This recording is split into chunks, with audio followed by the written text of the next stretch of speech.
Gift കിട്ടിയതാ. കട്ടിയാണ്ടിതുണ്ട്, പിന്നെ Rolex ഉണ്ട്. റോളക്സ് ഉണ്ട്. റോളക്സ് ഏതാ? ഇതാണ് റോളക്സ്. റോളക്സ് ഉണ്ട്. ഓക്കെ. ഇത് കൊറേ പേരുടെ ഒരു ഡ്രീം വാച്ച് ആയിരിക്കണമല്ലോ ഇത്, അല്ലേ? എനിക്കറിയില്ല. തൊട്ട് നോക്കാൻ പറ്റിയത് തന്നെ ഭാഗ്യമായിട്ട് ഞാൻ കാണുന്നു. ഇനി നിങ്ങൾക്ക് പെർഫ്യൂമിന്റെ സെക്ഷനിലേക്ക് കടന്നാലോ? ഏത് പെർഫ്യൂം എപ്പോഴും ഉപയോഗിക്കുന്ന പെർഫ്യൂം ഏതാ? പെർഫ്യൂം ഞാൻ എപ്പോഴും ഉപയോഗിക്കുന്നത് എൻ്റെ ഹാൻഡ് ബാഗിൽ തന്നെ ഉണ്ടാവും. എൻ്റെ മോസ്റ്റ് ഫേവറേറ്റ് ഗുഡ് ഗേളും ആൻഡ് പ്രാഡ. Okay, nice. ഇതാണ് നമ്മൾ എപ്പോഴും യൂസ് ചെയ്യുന്നത്. ഇവിടെ കുറേ വേറെ കളക്ഷൻസ് ഇങ്ങനെ ഗിഫ്റ്റ് ഒക്കെ കിട്ടുന്നതാണ്. ദുബായിലൊക്കെ പോകുമ്പോൾ ഓരോ ഫ്രണ്ട്സ് ഒക്കെ തരുന്നതാണ്. പക്ഷെ എന്നാലും അത് ഞാൻ ആർക്കെങ്കിലും ഒക്കെ കൊടുക്കും. എന്നാലും ചിലത് കളക്ട് ചെയ്ത് വെക്കും. ഇനിയിപ്പോ ഇവിടെ ബാൽക്കണി ഉണ്ട്, ബെഡ്റൂമിൽ. ബാൽക്കണി കൂടെ കാണിച്ചാലോ? കുഴപ്പമുണ്ടോ? ഇല്ല, ബാൽക്കണിയൊക്കെ വരുമോ? ഇല്ല, കുഴപ്പമൊന്നുമില്ല. നിങ്ങൾക്ക് പേടിയൊന്നുമില്ല. ഓക്കെ. ഈ പറഞ്ഞ പോലെ ഈ ബാൽക്കണിയിലേക്ക് കടന്ന് നേരെ നോക്കി കഴിഞ്ഞാൽ നമ്മൾ അങ്കമാലി NH ആണത്. അതെ. അങ്കമാലി ടു എയർപോർട്ട് റോഡ് നല്ല ബിസി ആയിട്ടുള്ള റോഡാണ്. എപ്പോഴും തിരക്കാ. ഇവിടെ ഒരു ഊഞ്ഞാൽ ഉണ്ടായിരുന്നു. ആ ഊഞ്ഞാൽ ഒരിക്കൽ എന്റെ മാനേജർ കുറച്ച് ഫാറ്റിയാണ്. പുള്ളിക്കാരൻ വന്നപ്പോഴത്തേക്ക് ഒറ്റ പൊട്ടൽ പൊട്ടി അങ്ങനെ പോയതാണ്. ഞാൻ ഈ ചെയറിൽ വിട്ടിരുന്നു ഒരു കോഫി കുടിച്ചോണ്ട് ഇങ്ങനെ ഇരിക്കും. വൈകുന്നേരങ്ങളിലൊക്കെ വന്നിട്ട് കോഫി കുടിച്ച് റോഡിലിരുന്ന് നന്നായിട്ട് വായി നോക്കും. ശരിക്കും വായി നോക്കും. പക്ഷെ ഈ വായി നോട്ടം ഇവിടെ ഇരിക്കുന്നോണ്ട് വ്യക്തമാവില്ല. ആരാ പോന്നെ എന്താ പോന്നെന്ന് അറിയത്തില്ല. ചിലര് നോക്കിയിട്ട് പോകും, എന്നെ അറിയാവുന്നവര്. അത്രേ ഉള്ളൂ. ഇപ്പൊ സോഷ്യൽ ലൈഫിലൊക്കെ ഇപ്പൊ പുറത്തോട്ടൊക്കെ NH ഇറങ്ങി നടക്കാനും ചായ കുടിക്കാനൊക്കെ പോകുന്നതിന് ബുദ്ധിമുട്ടൊന്നും എനിക്ക് ഭയങ്കര ഇഷ്ടമാണ്. എന്റെ ഇഷ്ടം എന്ന് പറഞ്ഞു കഴിഞ്ഞാൽ എന്റെ ഫേവറേറ്റ് ഒരു ഇഷ്ടത്തിൽ പെട്ടതാണ് ചായ കുടിക്കാൻ പോവുക എന്നുള്ളത്. ഓക്കെ. അതിനിടയിൽ ഞാൻ ഒരാളെ കൂടെ പരിചയപ്പെടുത്തട്ടെ. ഒറ്റ മിനിറ്റ് എന്നെ തന്നെ ഫോക്കസ് ചെയ്തോ കേട്ടോ. എടുക്കട്ടെ, കടിക്കൊന്നുമില്ലല്ലോ. സുന്ദരി. ഇത് സുന്ദരിയാണ്. ഇതാണ് സുന്ദരി. എല്ലാരും അവിടെ ഇവിടെ ഒക്കെ ഉണ്ടാവും. സുന്ദരിയാണ് ഇവിടുത്തെ ഏറ്റവും വഴക്കാളി, അല്ലേ? വഴക്കാളി ഇവിടുത്തെ ഇവിളാണല്ലേ. ആരോ കേറി വന്നപ്പോ മേത്തേക്ക് ചാടിയിരുന്നത് സുന്ദരിയാണ് ഇവിടുത്തെ വഴക്കാളി. ഏറ്റവും വലിയ വഴക്കാളി ഇവളാണ്. സുന്ദരി, എടോ നീ വഴക്കാളിയാണോ? ശാന്ത സ്വരൂപമാണോ സുന്ദരി? വഴക്കാളി മീൻസ് കുറുമ്പ് കാണിച്ചോണ്ടിരിക്കും, അത്രേ ഉള്ളു. അല്ലാണ്ട് ആരും ഉപദ്രവിക്കത്തൊന്നുമില്ല. അടുത്ത സ്പോട്ടിലേക്ക് പോയാലോ? നമ്മളിപ്പോ പെർഫ്യൂം കണ്ടു, നമ്മളുടെ വാച്ച് കണ്ടു, ഇനി കുറെ ബാഗ് ഇരിപ്പുണ്ട്. സത്യം പറയാം, എന്തിനാ ഏറ്റവും കൂടുതൽ ക്രേസ് ഉള്ള സാധനങ്ങൾ എന്താ? വാച്ചാണോ? വാച്ച് ആയിരിക്കണമല്ലോ. Watch 26 watch. പിന്നെ എനിക്ക് ബാഗ് ഭയങ്കര ഇഷ്ടമാണ്. ബാഗിന്റെ കളക്ഷൻസ് പണ്ട് മുതലേ എനിക്ക് ഭയങ്കര ഇഷ്ടമാണ്. ബാഗ് അതറിയാൻ സാധിക്കുന്നുണ്ട്. എണ്ണിയാൽ ഈ പറഞ്ഞ പോലെ 25 മേലെ അത്ര ഞാൻ ഓരോരുത്തർക്ക് കൊടുത്തു. എന്റെ ഫ്രണ്ട്സിനും പിള്ളേർക്കും ഒക്കെ ഞാൻ കൊടുക്കും, ഇടയ്ക്കിടയ്ക്ക് ഞാൻ വരാം. എന്തായാലും നിങ്ങൾക്ക് യൂസ് ചെയ്യാൻ പറ്റുന്ന ബാഗല്ല. യൂണിസെക്സ് ഒന്നുമില്ല. എവിടെ ചെന്നാലും പ്രശ്നമില്ല. അതാണ് ഏറ്റവും ഫേവറേറ്റ് ആയിട്ടുള്ള ഞാൻ എന്റെ ഫേവറേറ്റ് എന്ന് പറഞ്ഞാൽ ഞാൻ എപ്പോഴും ട്രാവൽ ചെയ്യുമ്പം കഴിവതും കുറച്ച് വലിയ ബാഗ് യൂസ് ചെയ്യും. കാരണം പ്രൊഡക്ട്സ് ഒക്കെ കൊണ്ടുപോകണം. ഇത് ലൂയിസ് വിത്തോന്റെ പിന്നെ എപ്പോഴും എന്താ പറയാ ഭയങ്കര ഫേവറേറ്റ് ആയിട്ടുള്ള ഒരു ബാഗല്ല, ഒരു കളക്ഷനാണ്. അവരുടെ കളക്ഷനിൽ പെട്ട കൂടുതലായിട്ട് ഒരു പോകുന്ന ഒരു ഇതാണ്. പിന്നെ എനിക്കെന്ന് പറഞ്ഞു കഴിഞ്ഞാൽ എന്താ പറയാ, ഇതും LVയുടെ തന്നെ ബാഗാണ്. ഇത് അവരുടെ ഒരു സൂപ്പർ കളക്ഷനിൽ വരുന്ന ഒരു ബാഗാണ്. അപ്പം ഇതൊക്കെ ഞാൻ ഇങ്ങനെ എന്താ പറയാ, ഇപ്പം ഇതിനോടുള്ള ക്രേസ് ഒക്കെ നിന്നു. എനിക്ക് ഏറ്റവും ഇഷ്ടപ്പെട്ട ബാഗ് ഏതാന്ന് ചോദിക്കുന്നല്ലേ? എനിക്കോ? എനിക്ക് ഇതാ ഇഷ്ടപ്പെട്ട. അത് ഗുച്ചിയാണോ? ഇവിടെ പിന്നെ പെയിന്റിങ്സ് ഒക്കെ ഇരിപ്പുണ്ട്. അതൊക്കെ ഓരോരുത്തർ ചെയ്തു തരുന്നതാ. ഞാനായിട്ടൊന്നും അങ്ങനെ ചെയ്തതല്ല. ഓരോന്ന് എനിക്ക് ഇങ്ങനെ ഓരോ ഗിഫ്റ്റുകളൊക്കെ തരുന്നതാണ്. ഇനി അടുത്ത സാധനത്തിലേക്ക് പോയാലോ? സ്പെക്ക് ഷെയ്ഡ്സ് ഇത് കുറെ പോയി എന്റെ, കാരണം എന്റെ കയ്യില് കുറെ കളക്ഷൻസ് ഉണ്ടായിരുന്നു. ഇപ്പൊ എനിക്ക് ക്രിസ്ത്യൻ ഡിയോറിന്റെ നല്ലൊരു പീസ് എനിക്ക് ദുബായിൽ നിന്ന് കിട്ടിയായിരുന്നു. അത് അങ്ങനെ കിട്ടത്തില്ല, പക്ഷെ ലക്കിലി എനിക്ക് കിട്ടിയതാണ്. അപ്പം ഇതൊക്കെയെന്ന് പറഞ്ഞു കഴിഞ്ഞാൽ ഇതിനേക്കാൾ കൂടുതൽ കളക്ഷൻസ് ഉണ്ടായിരുന്നു. ഞാൻ എവിടെയെങ്കിലും പോകുമ്പം അവിടെ വെച്ച് മറന്നു പോകും. ഇത്രയും എക്സ്പെൻസീവ് ആയിട്ട് സത്യം മറന്നു പോയിട്ട് ഞാൻ പലപ്പോഴും ഞാൻ പിന്നെ അത് തപ്പി പോകുമ്പോഴത്തേക്ക് കിട്ടത്തില്ല. Wow. Looking like a wow. അപ്പൊ എനിക്ക് ഇത് എന്താ പറയാ ഗ്ലാസ് ഭയങ്കര ഇഷ്ടമാണ്. സ്പെഷ്യലി ഞാൻ ദുബായിലൊക്കെ പോകുമ്പോൾ മാത്രമേ യൂസ് ചെയ്യാറുള്ളൂ. ഇവിടെ അങ്ങനെ അധികം ഗ്ലാസ് ഒന്നും യൂസ് ചെയ്യാറില്ല. ഡ്രൈവിംഗ് ചെയ്യുന്ന സമയത്താണെങ്കിലും ഒരു ചെറിയൊരു ഗ്ലാസ് ഉണ്ട്, അത് യൂസ് ചെയ്യത്തുള്ളൂ. പക്ഷെ ഇതിനകത്ത് എന്റെ ഫേവറേറ്റ് ആയിട്ടുള്ള ഗ്ലാസ് ഒക്കെ പോയി, അതാണ് ഏറ്റവും വലിയ വിഷമം. ഇത് കിട്ടില്ല, എനിക്ക് ഇഷ്ടപ്പെട്ടു. ഇത് സത്യം പറഞ്ഞാൽ മറ്റേ കങ്കന റണൗട്ടൊക്കെ വരുന്ന പോലെ അല്ലെ, എയർപോർട്ടിൽ നിന്ന്. ഇത് കൊള്ളാം. ഇത് ഏത് ബ്രാൻഡാ? ഇത് ഏതാ?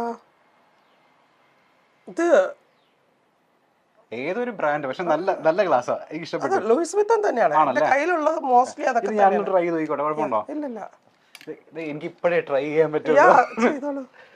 എങ്ങനെയുണ്ട്? വാവ്, സൂപ്പർ ആയിട്ടുണ്ടോ? സൂപ്പർ. എനിക്ക് അങ്ങനെ ഒരു പ്രശ്നമുണ്ട്, എന്താന്ന് ചോദിക്കും, എന്ത് വെച്ചാൽ അടിപൊളിയായിരിക്കും. അത് നല്ലതാണ്, അതിനാണ് പറയുന്ന കോൺഫിഡൻസ്. ഓക്കെ, അടുത്ത സ്പോട്ട് എവിടാ? ഇതാ ഞാൻ ഇങ്ങനെ എന്താ പറയാ, ഞാൻ ബാൽക്കണിയിൽ ഇരിക്കുന്നത് പോലെ തന്നെ വല്ലപ്പോഴും കൂടി വന്നിരിക്കുന്ന ഒരു സ്ഥലമാണ് ഈ ഒരു ലിവിങ് ഏരിയ. കൂടുതൽ മീറ്റിങ്ങുകളും ഒക്കെ നടക്കുന്നത് ഇവിടെയാണ്. ആട്ടുതൊട്ടിലുണ്ട്, തൊട്ടില് ഇതിന് കുറച്ചു നേരം. എന്ത് ദൈവമേ, ഞാൻ പറഞ്ഞില്ലേ, വാച്ച് നമ്മൾ കുറെ കണ്ടു, പെർഫ്യൂം ഉണ്ട്, തൊട്ട് ബാക്കിൽ ഇനി ചെരുപ്പുകളുടെ കളക്ഷൻ ഒരു കലവറയാണ്. അവിടെ ഇതുണ്ട്, ഇച്ചയുണ്ട്, സുന്ദരിയാണ് കാണിച്ചിരിക്കുന്നത് തോന്നുന്നു. അതോ കേക്ക് കൂട്ടാപ്പിയാണോ? ഇതൊക്കെ ഇവിടെ ഉണ്ടായിരുന്നു? അല്ല, ഞാൻ മേടിച്ചിട്ടാണ്. പേടിക്കണ്ട. ഇത് 3 നിലയാണോ? 3 നിലയാണ്, പക്ഷെ മൂന്നാമത്തെ നിലയില് ഒന്നും ചെയ്തിട്ടില്ല. ഇന്റീരിയർ ഒക്കെ ആരാ ചെയ്തപ്പോ? എനിക്കറിയില്ല, ഈ വീട് ഒന്നും ചെയ്തിട്ടില്ല, എന്റെ ആവശ്യമില്ല. ഇത് നമ്മൾ വാങ്ങിച്ചതാണോ? ഇത് ഞാൻ വാങ്ങിച്ചതാ. സെറ്റ് ഒക്കെ അവിടെ തന്നെ ഉണ്ട്. അതെ അതെ അതെ അതെ. ഓ, നൈസ് നൈസ് നൈസ്. ഇനി കുറച്ച് സെലിബ്രിറ്റി ഫോട്ടോസ് നമ്മൾ അവിടെ ഹാങ് ചെയ്തിട്ടുണ്ട്, 1-2 സ്ഥലങ്ങളിലായിട്ട്. അണി റോസിന്റെ കൂടെ. ഇതാണോ അമ്മ? ഇതാണോ? ഇതാണ് എന്റെ അമ്മ. അയ്യോടാ. ഓക്കെ, അമ്മയുടെ പേരെന്താ? തങ്കമ്മ. തങ്കമ്മ. നമുക്ക് തങ്കമ്മേനെ ഒന്ന് പരിചയപ്പെടുത്തി കൊടുത്താൽ. അമ്മ ഇല്ല ഇവിടെ, അമ്മ കൊല്ലത്ത് പോയിരിക്കുക. അമ്മ 2 ദിവസമായി പോയിട്ട്. ഇവിടെ തന്നെ നിങ്ങൾ? അമ്മ എന്റെ കൂടെയാ. നാട് കൊല്ലത്തായിരുന്നു. ഓക്കെ, ഇതാണ് നമ്മളെ തങ്കമ്മ അല്ലേ? അതെ, അതാണ് എന്റെ തങ്കമ്മ. എത്ര വർഷത്തിന് മുമ്പുള്ളതാ ഇത്? ഇത് ഒരു 4-5 വർഷത്തിന് മുമ്പുള്ളതാണ്. 4 വർഷത്തിന് മുമ്പുള്ള. ഓക്കെ, ഇത് അനന്യയാണോ? അത് തന്നെയാണ്. Okay, nice. ഇങ്ങനെ ഒരുപാട് പേരുടെ ഫോട്ടോസ് ഉണ്ട്. ഇവിടെ സൂര്യയുടെ ഫോട്ടോ ഉണ്ട്. സൂര്യ ഇത് ഞങ്ങൾ ആലുവയിൽ താമസിച്ചിരുന്ന സമയത്ത് അവളുടെ കല്യാണം കഴിഞ്ഞിട്ട് ഞങ്ങൾ ആദ്യത്തെ ഓണം, അവളുടെ കല്യാണം കഴിഞ്ഞിട്ട് ആദ്യത്തെ ഓണത്തിന് എടുത്തതാണ്. ഓക്കെ, ഇനി ചങ്കിന്റെ ചങ്ക് എന്നൊക്കെ നമ്മൾ പറയത്തില്ലേ, അങ്ങനെ ഒരാളുടെ ഫോട്ടോ ആണ് ഇവിടെ ഉള്ളത്. പ്രിയാമണിയുടെ ഒരു ഓർമ്മയ്ക്ക് വേണ്ടിട്ട് വെച്ചതാണോ അത്?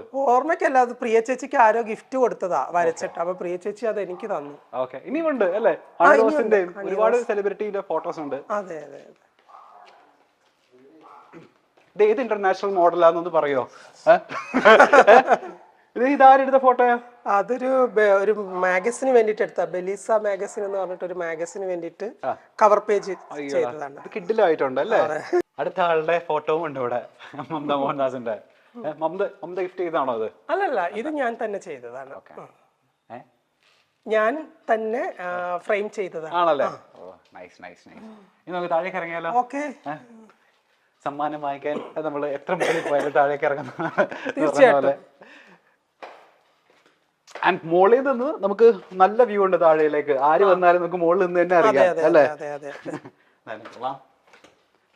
ആൻഡ് ഇവിടെ ചെറിയൊരു ഡെക്കറേഷന് വേണ്ടിട്ട് ഗിറ്റാർ. ഇവിടെ ഇത് ആര് വായിക്കുന്ന ഗിറ്റാറാ? ഒന്നും അറിയത്തില്ല, അതെല്ലാം കൂടി ഉണ്ടായിരുന്നു ഞങ്ങൾ ഈ വീട്ടിലേക്ക് വരുമ്പോ. ഓക്കെ, ആൻഡ് ഇവിടെ നമുക്ക് ഈ പ്രാർത്ഥിക്കുന്ന റൂമിലേക്ക് പോയല്ലോ. ഇത് അമ്മയുടെ ഏരിയ ആണ്. അമ്മ ഇവിടെ തന്നെയാണ്. അമ്മയുടെ വിളക്ക് കത്തിക്കലും എല്ലാം ഇത് അമ്മയുടെ കളക്ഷൻസുകളാണ്. ഇതെല്ലാം 2 കൂട്ടരും ഉണ്ടല്ലോ. എല്ലാം ഉണ്ട്. ഞാൻ അങ്ങനെ ഒരു എന്താ പറയാ, ഞാന് ഒരു മതത്തെ മാത്രമല്ല വിശ്വസിക്കുന്നത്. എന്റെ വിശ്വാസങ്ങള് എന്റെ സ്പെഷ്യലാണ്. അപ്പം എല്ലായിടത്തും എനിക്ക് വിശ്വാസങ്ങളുണ്ട്. അവിശ്വസിക്കേണ്ട കാര്യങ്ങളും ഉണ്ട്, അവിശ്വസിക്കുന്ന കാര്യങ്ങളും ഉണ്ട്. അതുകൊണ്ട് ആ വിശ്വാസങ്ങൾ ഞാൻ എന്റെ മുറുകെ പിടിക്കും. നമ്മൾ ഷൂട്ടിനൊക്കെ പോകുന്ന സമയത്ത് ഇവിടെ വന്നിട്ട് ഒരു 5 മിനിറ്റ് തീർച്ചയായിട്ടും ഞാൻ കർത്താവിന്റെ അടുത്തും മാതാവിന്റെ അടുത്തും ഒക്കെ മുട്ടിപ്പായിട്ട് പ്രാർത്ഥിച്ചിട്ട് കൃഷ്ണനോടും ദേവിയോടും ഒക്കെ കാര്യങ്ങൾ പറഞ്ഞിട്ടേ പോകുള്ളൂ. കൃഷ്ണഭക്തയാണെന്ന് തോന്നുന്നു. കൃഷ്ണഭക്തി ആയിരുന്നു. പിന്നെ ഇടയ്ക്ക് വെച്ച് ഞാൻ അങ്ങ് ദേവി ഭക്തയായി. കൃഷ്ണന്റെ അതുകൊണ്ട് കൃഷ്ണൻ ഇച്ചിരി പിണങ്ങി. കൃഷ്ണന്റെ വിഗ്രഹം കൂടുതലിരിക്കുന്നത്. ഇത് എന്റെ ഒരു സ്റ്റുഡന്റിന്റെ പാർലർ ഉദ്ഘാടനത്തിന് അവർ എനിക്ക് ഗിഫ്റ്റ് ചെയ്തതാണ്. ഓ, ഇത് ഐ തിങ്ക് 35 kg ഉണ്ട്. ഇതല്ലേ? ഓക്കെ, കള്ളന്മാര് കേട്ട പ്രശ്നമാണ്. 35 കിലോ ഉണ്ട്. അത് പന്തളത്ത് ആ പണ്ട് പുരാതന കാലം മുതലേ വിഗ്രഹങ്ങൾ ചെയ്യുന്ന ആ ഒരു ഏരിയ ആണല്ലോ പന്തളം, അവിടെ തന്നെ അവര് ചെയ്യിച്ചതാണ്. 10 വയസ്സുള്ള കുട്ടിയെ നടക്കുന്ന ഭാരമുണ്ട്, നല്ല വെയിറ്റ് ഉണ്ട് അതിന്. കൃഷ്ണന്റെ. ഓ നൈസ്. എന്റെ നാളെ രോഹിണിയാ. ആണോ? കൃഷ്ണന്റെ നാളാ. സ്വഭാവം ഏതാണ്ട് അതുപോലെയൊക്കെ തന്നെ. അങ്ങനെ ആകാതിരിക്കും ജീവിതത്തില്. അങ്ങനെ. ഇവിടാണ് കിച്ചന്റെ area. Kitchen area. Okay, nice. വിശാലമായ 916 ഷോറൂമാണല്ലോ. ഇതാണ് കിച്ചൺ ഏരിയ. ഓക്കെ, യെസ്, പ്രകാശപൂരിതമാവട്ടെ. കിച്ചണിലേക്ക് വന്നിട്ട് വർക്ക് ചെയ്യാറുണ്ടോ? പിന്നെ ഞാൻ കുക്കിങ്ങും എല്ലാ കാര്യങ്ങളും അടിച്ചു വാരലും തുടയ്ക്കലും ഒക്കെ ഞാനും ചെയ്യും. പിന്നെ എനിക്ക് അതൊക്കെ ഭയങ്കര ഇൻട്രസ്റ്റിംഗ് ആയിട്ടുള്ള കാര്യമാണ്. കുക്ക് ചെയ്യാനുള്ള സമയം കിട്ടാറുണ്ട്? അല്ല, ഉള്ള തിരക്കാണെന്നുണ്ടെങ്കിൽ ഒരു മനുഷ്യൻ അങ്ങ് 365 ദിവസം ഒന്നും തിരക്കാകില്ല. ഈ തിരക്കാണ് എന്നൊക്കെ പറയുന്നത് വെറുതെയാ. നമുക്ക് നമ്മളുടെ കാര്യങ്ങൾക്ക് വേണ്ടിയിട്ട്, അല്ലെങ്കിൽ നമ്മളുടെ ചിലരുടെ കാര്യങ്ങൾക്ക് വേണ്ടിയിട്ട് നമുക്ക് സമയം കണ്ടെത്താം. അത് നമ്മുടെ പേഴ്സണൽ ചോയ്സ് ആണ്. ചിലര് പറയില്ല തിരക്കായിരുന്നു, അവിടെ ആയിരുന്നു, ഇവിടെ ആയിരുന്നു എന്നൊക്കെ പറയുന്നതൊക്കെ ഇറ്റ്സ് ഓക്കെ, നമ്മളത് ആസ്വദിച്ചിലങ്ങ് വിടുക. സത്യം പറഞ്ഞാൽ നമുക്ക് നമ്മുടെ കാര്യങ്ങൾക്ക് തിരക്കില്ലാതെ നമുക്ക് സ്വയം ഉണ്ടാക്കിയെടുക്കാൻ പറ്റും. കേരളത്തിലെ അറിയപ്പെടുന്ന ട്രാൻസ്ജെൻഡർ ആക്ടിവിസ്റ്റും സെലിബ്രിറ്റി മേക്കപ്പ് ആർട്ടിസ്റ്റുമാണ് രഞ്ജു രഞ്ജിമാർ. 20 വർഷത്തോളമായി മേക്കപ്പ് ആർട്ടിസ്റ്റായി സിനിമാ ലോകത്ത് പ്രവർത്തിക്കുന്നു. അവഗണനകളെ ആത്മവിശ്വാസം കൊണ്ട് മറികടന്ന് ജീവിത വിജയം നേടിയ കഥയാണ് രഞ്ജുവിന് പറയാനുള്ളത്. താൻ പൂർണ്ണമായും ഒരു സ്ത്രീയായ വ്യക്തിയാണെന്ന് രഞ്ജുമാർ പലപ്പോഴും പറഞ്ഞിട്ടുണ്ട്. രഞ്ജു അടുത്ത സൗഹൃദം സൂക്ഷിക്കുന്ന കുറേ താരങ്ങളുണ്ട്. നമ്മുടെ ഈ സിനിമ ഇൻഡസ്ട്രി നോക്കുകയാണെങ്കിൽ പല താരങ്ങളുടെയും വിവാഹത്തിനും അല്ലെങ്കിൽ പ്രത്യേക ഫംഗ്ഷന് എല്ലാ കാര്യങ്ങൾക്കും മേക്കപ്പ് ചെയ്യുന്നത് രഞ്ജുമാറാണ്. നമ്മുടെ ഭാവനയുടെ വിവാഹമാണ് അതിൽ ഏറ്റവും ഹിറ്റായി മാറിയ ഒരു വിവാഹം. കാരണം മേക്കപ്പിലാണെങ്കിലും വസ്ത്രമാണെങ്കിലും എല്ലാം കൊണ്ടും അടിപൊളിയായ ഒരു വിവാഹമായിരുന്നു. ആ വിവാഹത്തോടെയാണ് ശരിക്കും പറഞ്ഞാൽ രഞ്ജുമാർ ശ്രദ്ധിക്കപ്പെട്ടു തുടങ്ങിയത്. പിന്നാലെ രഞ്ജുവിന്റെ സലൂൺ ആണെങ്കിലും മേക്കപ്പ് ആണെങ്കിലും വളരെ വലിയ ഒരു രീതിയിൽ ഹിറ്റായി മാറുകയും പലരും രഞ്ജുവിനെ തേടിയെത്തുകയും ചെയ്തിട്ടുണ്ട്. കൊല്ലം ജില്ലയിലെ പേരൂരാണ് രഞ്ജുവിന്റെ സ്വദേശം. ഒരു ഓലപ്പുരയിൽ ജനിച്ചു വളർന്ന രഞ്ജു ഇന്നൊരു ബംഗ്ലാവിന് ഉടമയാണ്. അച്ഛൻ, അമ്മ, ചേച്ചി, ചേട്ടൻ ഇതായിരുന്നു രഞ്ജുവിന്റെ കുടുംബം. അച്ഛന് കൂലിപ്പണിയായിരുന്നു, അമ്മ കശുവണ്ടി ഫാക്ടറിയിലെ തൊഴിലാളി. പാടത്തിന്റെ വരമ്പിലായിരുന്നു രഞ്ജുവിന്റെ വീട്. അതിനാൽ ഓരോ മഴക്കാലവും പേടിപ്പിക്കുന്ന ഓർമ്മകളായിരുന്നു രഞ്ജുവിന്. ആ രഞ്ജു ഇന്ന് ലോകത്തെ അറിയപ്പെടുന്ന മേക്കപ്പ് ആർട്ടിസ്റ്റാണ്.